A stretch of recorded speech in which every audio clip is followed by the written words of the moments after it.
ಎಲ್ಲ ಕಿತ್ತಿ ನಮಗೆ ಜ್ಞಾನ ಕೊಟ್ಟನ ಇಲ್ಲಿ ಹೇಳೋದ ಎಲ್ಲ ಜ್ಞಾನ ಎಲ್ಲಿಂದ ಬರ್ತಪ್ಪ ಅನ್ನ ಇನ್ನೇನು ಮಾಡ್ತೇವೆ ನಾವು ಗುರು ಪೌರ್ಣಿಮಾದಿಂದ ಅವ್ರಿಗೆ ನೆನಪು ಮಾಡ್ತೇವೆ. ಅವರ ಪೂಜೆ ಪಾದದಿಂದ ಅವ್ರ ಸ್ಮರಣ ಪಾದದಿಂದ ಇನ್ನು ಗುರುಗಳಿಗೆ ಫೋನ್ ಹಚ್ಚಿ ಮಾತಾಡ್ತಾರೆ, ಮೆಸೇಜ್ ಕಳಿಸ್ತಾರೆ. ಒಂದು ನೆನಪು ಗುರು ಪೌರ್ಣಿಮೆಯಿಂದ. ಗುರು ಅಂದ್ರೆ ಯಾರ? ಗುರು ಯಾರ? ನಾವೆಲ್ಲರೂ ಎಲ್ಲರೂ ಶ್ಲೋಕ ಅಂತೇವೆ. ಗುರು ಬ್ರಹ್ಮ ಗುರುದೇವ್ ಗುರು ಮಹೇಶ್ವರ ಸಾಕ್ಷಾತ್ ಪರಬ್ರಹ್ಮ ತಸ್ಮೈ ಶ್ರೀ. Is it right? ಗುರು ಬ್ರಹ್ಮ ಅಂದ್ರೆ ಅಣ್ಣ ನಿರ್ಮಾತಕರ್ತ, ನಿರ್ಮಾಣಕರ್ತ, ಅದಕ್ಕೆ ಬ್ರಹ್ಮ ಅಂತ. ವಿಷ್ಣು ಅಂದ್ರೆ ಅಣ್ಣ ರಕ್ಷಣಕರ್ತ, ಏನಂತು ರಕ್ಷಣಕರ್ತ. ಮಹೇಶ್ವರ ಅಂದ್ರ ಸಹಾನಕರ್ತ, ಪರಿವರ್ತನಕರ್ತ. ಇವ ನಿರ್ಮಾಣಕರ್ತ, ರಕ್ಷಣಕರ್ತ, ಪರಿವರ್ತನಕರ್ತ ಮೂರು ಕೂಡಿ ಬ್ರಹ್ಮ ವಿಷ್ಣು ಮಹೇಶ್ವರ ಆದ ಗುರುದಾಗ ಕಾಣಿಸ್ತಾವು. ಅದಾನ ಗುರು ಮಂತ್ರ ಮಹರ್ಷಿ ವ್ಯಾಸ್ ಮುನಿಗಳ ಸ್ಪಂದ ಪುರಾಣದಾಗ ಇದ ಮಹತ್ವದ ಎಕ್ಸ್ಪ್ಲನೇಷನ್ ಮಾಡಿ ಅವರು ನಮ್ಮ ಮನುಷ್ಯದಾಗ ಒಂದು ಗುರು ಶ್ಲೋಕ ಕೊಟ್ಟು ಹೋಗಿದವು. ಅದಕ್ಕೆ ನಾವೇನಂತೀವೋ ಗುರು ಬ್ರಹ್ಮ ಗುರು ವಿಷ್ಣು ಗುರುದೇವು ಮಹೇಶ್ವರ ಸಾಕ್ಷಾತ್ ಪರಬ್ರಹ್ಮ ತಸ್ಮೈ ಶ್ರೀ. ಅನ್ನ ಗುರುಗೆ ಯಾವಾಗ ನಾವು ಮಹತ್ವ ಕೊಡ್ಬೇಕು. ಮೂರು ಮಂದಿ ನಮ್ಮ ಜೀವನದಾಗ ನಾವು ಯಾವಾಗ ಮರೆಯಂಗಿಲ್ಲ. ಒಂದ ನಿಮ್ ಸಂಸ್ಕಾರ ಕೊಟ್ಟ, ನಿಮ್ಮ ಜನ್ಮ ಕೊಟ್ಟವ್ರ, ನಿಮಗ ನಡ್ಯಾಕ ಪಾಲನ ಪೋಷಣ ಮಾಡಿ ದೊಡ್ಡವ್ರು ಮಾಡವ್ರ. ಅವ್ರಂದ್ರ ನಿಮ್ ಮದರ ಫಾದರ್ ಅವ್ವ ಅಪ್ಪಗಳ. ಅವ್ರ ಜೀವನದಾಗ ಯಾವಾಗ್ಲೂ ಮರ್ಯಾಕ ಸಾಧ್ಯ ಇಲ್ಲ. ಆಯ್ತಾ? ನಿಮ್ ಮುಂದೆ ಜ್ಞಾನ ಕೊಟ್ಟವ ಗುರು ಇರ್ತ. ನಿಮಗ ವ್ಯವಹಾರದಿಂದ, ವಿಚಾರದಿಂದ, ಸಂಸ್ಕಾರದಿಂದ ಹೆಂಗ ಬೆಳೆಸ್ಬೇಕು, ಜೀವನದ ಹೆಂಗ ಉಳಿಬೇಕು, ಜೀವನ ಹೆಂಗ್ ನಡೆಸ್ಬೇಕು, ಅಭ್ಯಾಸದಿಂದ ಪರಿವರ್ತನೆ ಮಾಡವ ಅಂದ್ರ ಗುರು. ನನ್ನ ಜೀವನದಾಗ ಮದರ್ ಫಾದರ್ ಅಂಡ್ ಗುರು, ಅವ್ವ ಅಪ್ಪ ಮತ್ತು ಗುರು, ಇವು ಮೂರು ಮಂದಿ ನಿಮ್ ಜೀವನದಾಗ ಅಖಂಡ ಯಾವ ಇತಿಹಾಸದಾಗ ಮರ್ಯಾಕ ಸಾಧ್ಯ ಇಲ್ಲ. ಜರ ಏನ್ರ ತ್ರಾಸ ಆಯ್ತಂದ್ರ ಏನಂತೇವ್? ಅವ್ವ ಅಂತೇವ್. Is it right? ಯಾರು ಸಂಕಟ ಬಂತಂದ್ರ ಅಪ್ಪನೇ ನಮ್ಮ ಚಲೋ ಆಗ್ತಾರ. ಮತ್ತು ಜ್ಞಾನದ ಕಬಿ ಬೀಳಾಕಂದ್ರೆ ಗುರುಗಳ ನೆನಪಿಸ್ತೇವೆ.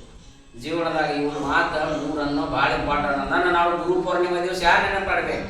ಗುರು. ರೆಸ್ಪೆಕ್ಟ್ ಕೊಡೋದಿದ್ರ ಇವ್ರು ಮೂರು ಜೀವಂತ ದೇವರಿಲ್ಲ. ಬ್ರಹ್ಮ ವಿಷ್ಣು ಮಹೇಶ್ವರ ಎಲ್ಲಿದ್ದಾರೆ ಜೀವಂತ? ನಿಮ್ಮ ಗುರುಗಳದಾಗ್ಯಾರ. ಲಕ್ಷ್ಮಿ, ಸರಸ್ವತಿ, ಗಣಪತಿ ಇವು ದೇವರ ಮೂರು ಯಾರ ಕಾಣಿಸ್ತಾವ? ನಿಮ್ಮ ಮನ್ಯಾಗಿದ್ದದ ಅಪ್ಪ ಅವ್ವ ಮತ್ತು ಗುರುಗಳದಾಗ ಕಾಣಿಸ್ತಾವ. ಅಪ್ಪ ಅಂದ್ರೆ ಲಕ್ಷ್ಮಿ, ಅವ ಅತ್ತಿಗೆ ಸಹಾಯ ಮಾಡಿ ನಿಮ್ಮ ಮನೆಗೆ ದೊಡ್ಡದು ಮಾಡಿರ್ತಾಳ. ಮದರ್ ಅಂದ್ರೆ ಗಣಪತಿ, ಅಕ್ಕಿ ಜ್ಞಾನ ಕೊಟ್ಟು ನಿಮಗೆ ದೊಡ್ಡಕಿ ಮಾಡಿರ್ತಾಳು, ಸಂಸ್ಕಾರ ಕೊಟ್ಟು ದೊಡ್ಡಕಿ ಮಾಡಿರ್ತಾಳು. ಸರಸ್ವತಿ ಅಂದ್ರೆ ಗುರು, ನಿಮ್ಗೆ ಜ್ಞಾನ, ನಿಮ್ಮ ವ್ಯವಹಾರ ಹೆಂಗ್ ಮಾಡೋ ಜೀವನದಾಗ ಪರಿವರ್ತನೆ ಮಾಡಿರ್ತಾರು. ನೀವು ಮೂರು ಮಂದಿ ಒಂದು ಫೋಟೋದಾಗಿರ್ತಾರೆ, ಯಾರು ಮನ್ಯಾಗ.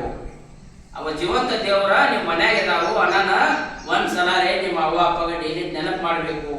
ಜೀವಂತ ಇದ್ದವ್ರ ಸೇವೆ ಮಾಡಬೇಕು. ಮೂರು ಮಾತನ್ನ ಕೇಳ್ಬೇಕು ಯಾವಾಗ್ಲಿ. ಅವ ನಿನಗೇನು ಕಮ್ಮಿ ಬೆಳಕದಿತ್ಯಾ? ಯಾನ್ ತರ್ಲಿ ಯಾನ್ ಮತ್ತೆ ಅನ್ಬೇಕಾದ್ರೆ ಹೇಳ ಔಷಧ ಎಲ್ಲ ತಂದು ಕೊಡ್ತಾನೆ. ಇಷ್ಟು ಮೂರು ಮಾತು ಕೇಳ್ರಕ್ಕೆ ಯಾನ ಔಷಧ ತಂಗಿಲ್ಲ.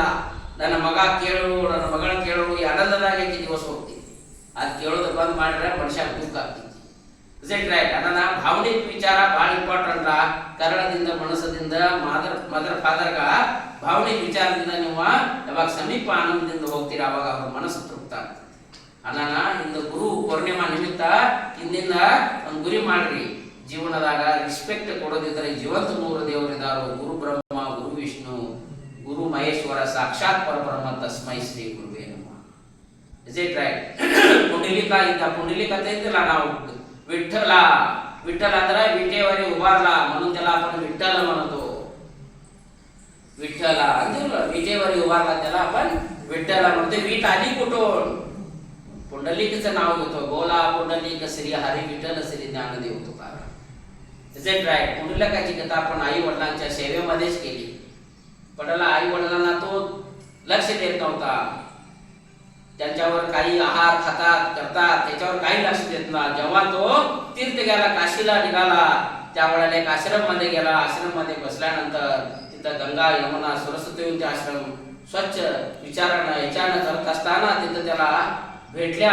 त्या स्वामीने विचारले कोण आहे. अरे आम्ही जेव्हा आई वडिलांची सेवा केलो त्याचं फळ तिने देऊन जातात. आई एवढं सेवा दुसरं तीर्थ कुठंच नाही. तेव्हाच पुंडलिक चेंज ಆಗ್ತಾ ತನ್ನ ಅವ್ವ ಅಮ್ಮ ಮೊದಲ ಬಹಳ ಅಂತ ಸೇವೆ ಮಾಡಿ ಒಂದು ಪಾಂಡುರಂಗ ಬೆಟ್ಟಕ್ಕೆ ಬಂದ್ರೆ ತನ್ನ ಭಕ್ತಿ ತನ್ನ ಸೇವೆ ನಡುಕ್ ಬಿಡಬಾರ್ದಪ್ಪ. ಈತಗಿ ಒಗಿತಾ ಅದ್ರ ಮೇಲೆ ವಿಠಲ ನಿಂತು ನಾ ಬರ್ತೇನು ಹೋಗಿ ಆಮೇಲೆ ವಿಠಲ್ಗ ಕ್ಷಮಾ ಮಾಡು, ನಾನು ನಮ್ಮ ಅವ್ವ ಅಪ್ಪನ ಸೇವೆ ಮೇಲೆ ಬರೋಕ್ಕಾಗಲಿಲ್ಲ, ನಿನ್ನ ಸ್ವಾಗತ ಮಾಡಕ್ಕೆ ನನಗೆ ನಮ್ಮ ಅವ್ವ ಅಪ್ಪದಿಂದ ನಡುಕ ನಮ್ಮ ಅಪ್ಪ ಮಲ್ಕೊಂದಿಲ್ಲ, ನಾನು ಮಲಕ್ಷಣ ಬಂದೆನು, ನೀ ಇಲ್ಲೇ ಬಿಟ್ಟಿವರಿದು. ಅವಾಗ ನನ್ನ ಕಡೆ ಏನ್ರಿ ಬೇಡು ಅಂತ ಇದ ಅಖಂಡ ವಿಜುಬ ನಮ್ಮ ಎಲ್ಲ ಭಕ್ತರುಗಳಿಗೆ ದರ್ಶನ ಕೊಡು, ಎಲ್ಲ ಕಾಲು ಹಿಡಿದು ನಿನ್ನ ದರ್ಶನ ತಗೊಲಿ ಅಣ್ಣ. ಅಖಂಡ ನಮ್ಮ ಭಾರತ ದೇಶದಾಗ ಒಂದ ದೇವ್ರಿ ನಾವು ಮುಟ್ಟಿ ದರ್ಶನ ಮಾಡ್ತೇವು ಅವಂದ್ರ ವಿಠೋಬ. ಇದಾನ ನಾವು ಗೋಲಾ ಪುಂಡಲಿ ಏನ್ ಅಂತೇವ ಪುಂಡಲಿಕದ ಹೆಸರು ಯಾಕೆ ಬರ್ತಿದ್ದ ನನ್ನ ಪುಂಡಲಿಕ ಸಮಾಧಿ ಆ ಚೌಕಾಮಾಯಿದ ಸಮಾಧಿಗಳ ಎಲ್ಲ ಅಲ್ಲಿ ಎಲ್ಲ ಸಮರ್ಪಿತ ಅನ್ನ ಗೋಲಾ ಪುಂಡಲಿಕ ಶ್ರೀ ಹರಿ ವಿಠಲ ಶ್ರೀ ಜ್ಞಾನದೇವ ಏಕಾದಶಿದಿಂದ ನಾವು ಎಷ್ಟು ಮಂದಿ ವಾರಿಗೆ ಹೋಗಿ ದೇವರ ದರ್ಶನ ತಗೊಂಡು ಬರ್ತಾವ. ಅಣ್ಣ ನನ್ನ ಜೀವನದಾಗ ಇದು ಉದಾಹರಣೆ ಒಂದು ಕೊಡ್ತಾರಂದ್ರ ಮತ್ತು ಕೊಡೋದಂದ್ರೆ ಯಾರು ಕೊಡಬೇಕು? ಮದರ್, ಫಾದರ್ ಮತ್ತು ಗುರು. ಇದು ಗುರು ಪೂರ್ಣಿಮಾದಿಂದ ಇದು ಒಂದು 3 ಮಾತನ್ನ ನೀವು ಅಖಂಡ ಜೀವಂತ ದೇವರ ನಿಮ್ಮ ಮನೆಯಾಗಿದಾವು, ನೀವು ಅವ್ರಿಗೆ ಬೈರ ಸ್ವಾಸ್ಥ್ಯ ಸಮಾಧಾನ ಸಾತ್ವಿಕದಿಂದ ಅವರಿಗೆ ಸೇವೆ ಮಾಡ್ರಿ, ಜಗತ್ತಿನಾಗ ನಿಮ್ಗೆಲ್ಲ ತೀರ್ಥ ಅಲ್ಲೇ ಸಿಗ್ತದೆ. Is it right? This is where concept you can clear. Okay, then last come to Dhanvantri mantra. Om Namo Bhagavate Vasudevaya Dhanvantriya Namaha. Om Namo Bhagavate Vasudevaya Dhanvantriya Namaha. Om Namo Bhagavate Vasudevaya Dhanvantriya Namaha. Om Namo Bhagavate Vasudevaya Dhanvantriya Namaha. ओम नमो भगवते वासुदेवाय धन्वंतरे नमः. अमृत कलश हस्ताय सर्वमय विनाशनायक श्री त्रिलोक्यनाथाय